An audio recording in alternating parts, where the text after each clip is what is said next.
Mac Miller, Faces, 10-year anniversary, came out Hey. May 11th, 2014, after watching movies with the sound off. I love that album. Yeah, I do too. My favorite project. That's But I probably gotta my say favorite, that man. this is my first time listening to Faces. Yeah. I'm not a huge Mac Miller fan. I do respect his craft. I respect some of his music. I've heard his music here and there, but I've never really heard a lot of full projects by Mac Miller. Because Mac Miller's just not someone that, I'll be real, I really haven't listened to. Even after he died, I never went back to any of his projects after he died. Mac Miller is someone I respected, especially from the blog era, and I think he's one of the legacy artists from that era. But I still don't see him as a legend. Yeah. Now, this album right here, Heard It, Faces, it has like one extra bonus track from the actual original version. I think this project is good. I gave it 2 listens. The only big gripe that I have with this album is that it's way too long for an album. It's like an hour, 25 And we hour BBC 30. here, we bought the length. You know what I'm saying? And this album right here, it's like when you take the Viagra pill and it keeps you too hard too long, man. No, It's this what's is like happening right here. 3 albums in one, bro. This is an hour and 30, bro. Yeah, and there's 25 songs in here. I will say that Because originally it was 24. Yeah. Yeah, so it's still long, bro. Yeah. That's just 5 minutes or whatever he had on that last track. Yeah. And so for this album right here, this is especially my first time going through this album. It's a really solid project. This is not a bad project at all. I like the way that Mac Miller was rapping on here. I like some of his rhyme schemes that he was going at with the internal rhyme schemes, also rhyming, talking about some personal introspection type things. He would say some things like, yeah, I just bought a dog today. I'm also thinking about unaliving myself. Me in my head. Huh? Like, where did that come from? I'm trying to find my notes, bro. But yeah, I really enjoyed this project. Now, I will say one of the most... He has some features that fit on here, like Vince Staples, Sir Michael Rocks. But then he has features from Mike Jones and Rick Ross. I love the Mike Jones feature. I hate that Rick Ross song. I always hated that Rick Ross song. I don't hate it. I never liked it. To me, it just doesn't fit. Because those two styles of music... And I'm not saying that Rick Ross didn't do the beat justice or anything. But those two styles just don't... They conflict to me. Because they don't match each other well. And I get it. Rick Ross was the homie. He was also active during the blog era. Yeah. I guess, my thing is he has 2 verses or 2 features that fit. Well, 3 features, because Earl 2. And Dash. He got Dash. Oh, yeah, 4. And then he has 2 that don't fit. Even though I like the Mike Jones The Mike Jones feature, I like the name doesn't fit. Because, Mike Jones is one of his favorite rappers. No, I did not know that. He loved Mike Jones. I did not know that. Yeah. But also, Mike Jones is a legend, though. Yeah. But yeah, Houston legend. Yeah. But to me, it was just like, it wasn't a bad feature. It just threw me off because I was like, who's that rapper? I'm like, that's not who I think it is, right? Then I heard him start repeating something. Yeah. I'm like, oh yeah, that's who I think it is. I know who that is. So my relationship with this mixtape takes me back when I was 20 years old. So it was I know. I was So it came out in 2014, coming off of Watching Movies with the Sound Off, which I love. And this album was, even then, it was very hard to get into because of the length of it. And back then, around 2014, 2015, I say I listened to this project over around 1 to 4 times. Like the 4th time, probably skimmed through more tracks that I like, had to skim through it, you know what I'm saying? Like, but me listening to it with my 30-year-old ears now, and it put me in a space of like, this kid, bro, was like, at the time he was 22. At this time, you got Schoolboy Q. He was a druggie. They always talk about all these drugs they did. Danny Brown. Danny Brown always bring up like how he was hanging out with them and he was so old. And they always called him old and he was doing all these drugs. But like, it made me so sad because, Mac ended up passing away 4 years later. He was talking about his drug problem on his album. That was a current theme of like what Mac does, bro. And just now, just hearing it at that time as a kid, I'm just used to rappers talking about on drugs, rock stars, all these people talking about it. And then when it actually happens, it affects me. And then like me being older now and then looking back at the stuff he was talking about at that age, I'm like, kid was really talented and he knew how to, he knew how to articulate himself in these rhymes and just the production, he handled a good amount of the production on here. Yeah, that's one thing. That's one thing about Mac I loved about it, is just his ear, just musically. Like this dude he was really talented. And just the production brought me back to those times. And even having some production from Earl and put me to my favorite Earl era as well with Don't Like Shit, I Don't Go Outside or whatever. Like with the beats he did. What's that one song? I can't think of the song. What's the first song? What's the first feature that Earl has with him on here? I forgot it, but it's just Earl on there, I think, right? Yeah. Dang, I thought I put the song in here. But anyways, but the song Therapy, bro, sounded different from like the first 7 tracks was more like, down. And then Therapy Therapy was like, this is one of my favorites. Yeah, and I like Therapy as well. Polo Jeans is with Earl. Okay. I like that song. Polo Jeans, I especially love it from that production from Earl, because that's like what Earl was making during that time. And I'm like, I love when Earl raps like this. I knew he in a different phase of his rapping. Mm-hmm. When he rapped like this, I'm like, man, I love this. I love this from Earl. And I love that Sir Michael Rocks feature as well. And what else? Happy Birthday track. Matt called himself a drug addict. That's one thing that stood out to me. Just like thinking about all the stuff that he was like, I should have been dead from all the drugs I tried.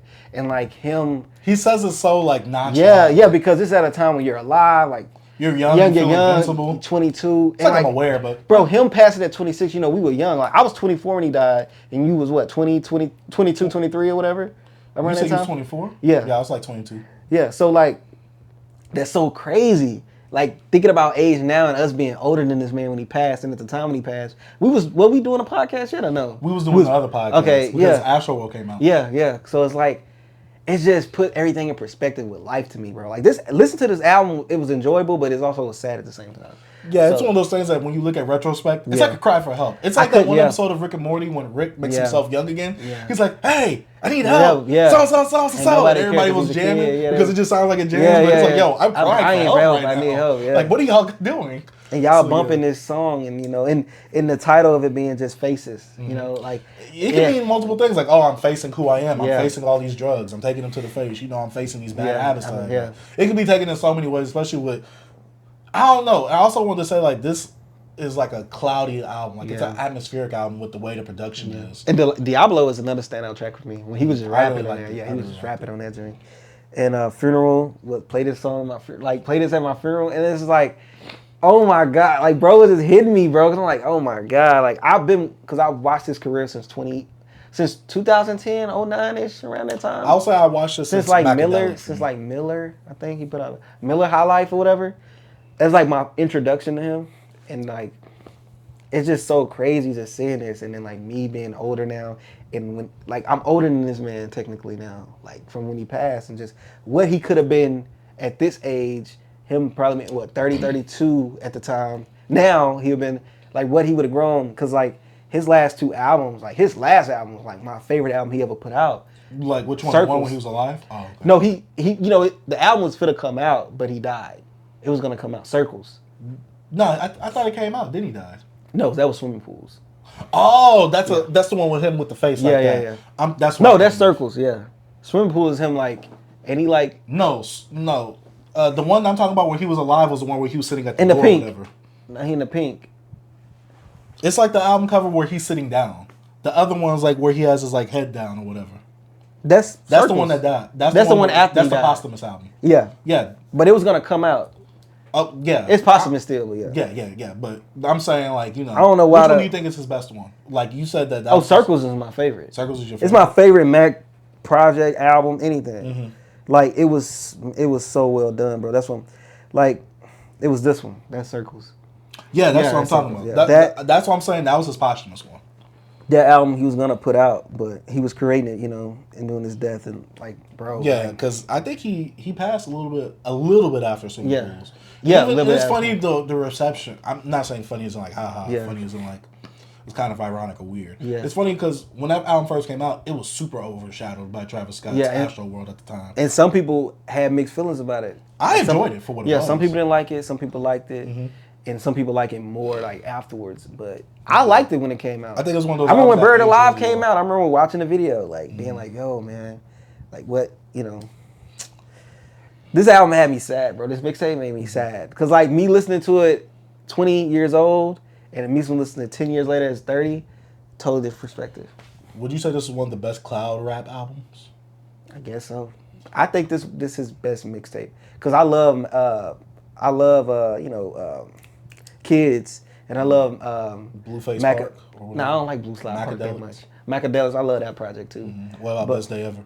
Best Day Ever was okay. I remember being so hyped for Best Day Ever. It's good, but I think Faces is probably his best mixtape, and I think it's his last mixtape, if I'm not mistaken. Mm-hmm. I think it's the last. Because that's the one that came out after watching movies. Yeah, but it could have been an album if he made it shorter, in my opinion. I mean, yeah. I'll say like for me, and you know, overall, to me this is a certified good project. Yeah, it is. Like this is a really solid project. Yeah. I will say that the one thing that I will say that I enjoyed from Mac Miller's passing after it, they handled his merchandising and all that so well. They handled his music really well. Whoever his estate is, whether it be his family, manager, his friends, I believe. they have handled it so well. They've been pressing the stuff on vinyls. They put faces on streaming. They've really handled like selling and making sure like no BS music comes out of it. Yeah, and it's been so crazy that you don't really see them like actually forcing it. Like they just putting out stuff. It feel like Just they actually like a cash yeah. grab. It feel like they helping the fans. In a way. like it's a way how they putting out stuff is like for the fans. Yeah, like they don't overly put out stuff like Juice WRLD. Like to me, Juice WRLD and Pop Smoke were the two where I'm like, Man. y'all. They stopped Pop Smoke, right? He ain't got nothing else for him. No, yeah, but they was doing. Yeah, some with stuff. Juice WRLD, they was just throwing them. Yeah, no, Juice WRLD to me is like the worst. Him and X. Yeah, I think X stopped. I don't know if what they have. They was trying to because they was trying to get their money back from the investment. But Juice WRLD, Juice WRLD was horrible because he had so much leaked music and unreleased music. But to not. I feel like they could maybe be someone back in the babies. Yeah, but what's so dope about Mac Miller is he has so much projects that still haven't been released yet. Because he has some with like Madlib. Oh, I hope that comes out. And because Madlib says he's gonna still release it. Yeah, he still have so much stuff he was working on with Dash, with Vince Staples, Schoolboy Q. You like Q on that hook? Yeah. So With Mac Miller ain't it? Oh, yeah. I remember Miller. Yeah. So I don't know, man. This album had me happy and sad at the same time. I listened to it this morning just to, like, once. I couldn't listen to it twice. It's long. Yeah, this album's way. Man, it's something I really wanted to listen to, so I did it like 4 a.m. I was jamming this, bro. Because I get up really early, but even though I gotta be at work till like 7 so, but I get up so early just to like. Sometimes I read. Sometimes I have to, You try to have feel like you do something before you just start your day, just go right into work. Yeah. So, but yeah. I really enjoyed this. With my 30-year-old ears, I liked it more than when I was younger. Because when I was younger, I was like, it's too long. I'm trying to, I liked it, but I like it way more now. I'll be real. If I would have listened to this when it first came out, I wouldn't have liked this. Yeah. But now, as an older person and getting where Mac's come from, who he is, and like really is kind of like having a feel for what his music was, I do enjoy this project. I enjoy his lyricism on here. Not saying like he has the highest bar of lyricism or anything like that, but I enjoyed his writing. I enjoyed his production. I enjoyed most of the subject matter that he did present on here. Like I said, this album's like a cry for help, but it's like, yeah, dog, like, I just want to unalive myself sometimes, but gotta keep going. Yeah. It felt like that the whole time. It's just like Mac Miller, you can see where a lot of people are like, oh, he helped Vince Staples in his career. You can see where Vince Staples really gets into his nonchalant bag, like how Mac Miller does throughout this whole album. Because Mac Miller kind of has one tone throughout this whole album. While he does have some good flows here and there, he does have some good like rhyming schemes here and there. I'm not saying it's like on the level of MF Doom. I still think that it's good, especially for me not seeing Mac Miller as someone who's a lyrical, spiritual, miracle type guy. But he is very coherent. He is very aware of like his situation. He could definitely bring introspection. He definitely knows how to set the mood with his production. And I think this album is very cohesive in terms of like it has this similar sound and tone to where all the songs don't sound the same. But if you listen to this album like a second time, it's gonna kind of start meshing in with each other because the album is just way too long. It's just like dog, like especially there's not a lot of features on here to break it up, so it does kind of get monotonous at times. If you do replay this, to me, this doesn't have high replay value. It definitely has some songs to go back to here and there, but as a whole project, to me, this doesn't have high replay value because this album is way too long. It's like 25 songs. It's long, man, and it's not like short songs. Yeah, and I'm not saying that this album is bad. It doesn't have bad songs, but just hearing that much Mac Miller. I'm just saying that for anybody, even my favorite rapper. I don't want to hear an hour and 25. I don't personally. I like the shorter albums. I like albums that are an hour, under an hour. Over an hour, you kind of pushing it for me. Yeah. But overall, this project is good. I'm not saying that it's a bad project. Yeah, it's good. To me, it's just the one thing that I have to give a knock is to the replay value and the length of the album itself. Yeah. But yeah, that's about it for Mac Miller. Faces, the 10-year anniversary. R.I.P. Mac Miller. R.I.P. Mac. R.I.P. Mac.